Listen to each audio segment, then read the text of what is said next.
کوئی بھی چیز ہمیشہ کے لیے نہیں رہتی۔ فَإِنَّ مَعَ الْعُسْرِ يُسْرًا، بے شک مشکل کے بعد ہی آسانی ہے۔ مشکل آتی ہے چلی جاتی ہے، برا وقت آتا ہے وہ بھی چلا جاتا ہے۔ کوئی مشکل، کوئی پریشانی ہمیشہ کے لیے نہیں رہتی، تو پھر کیوں غموں کا بوجھ اٹھا کر ہم اپنے دل سے لگا کر بیٹھ جائیں؟ یہ تو آنی جانی چیز ہے۔ برا وقت آیا ہے، کوئی مشکل آئی، تو اس کے بعد آسانی بھی بھیجی جا چکی ہے۔ بس انتظار کرنا ہے، تھوڑا صبر کر کے دکھانا ہے۔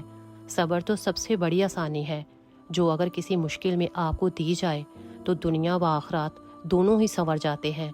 تو پھر اور کیا چاہیے؟ یہ تو بہت بڑا انعام ہے کہ دنیا اور آخرات دونوں سنور جائیں۔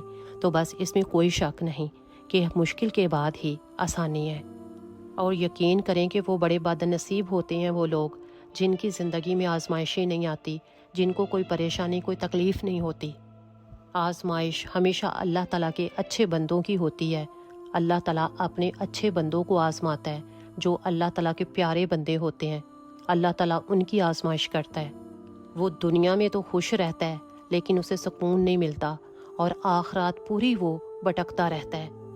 اور اگر وہ اس برے انسان کی آزمائش نہیں تو وہ دنیا میں کھلا گھوم رہا ہے، تو اس کی آخرات بڑی خراب ہے۔ تو اگر آپ آزمائش میں ہو تو پھر اللہ تعالیٰ کا شکر ادا کرو کہ اللہ تعالیٰ نے آپ کو چنا ہے آزمائش کے لیے۔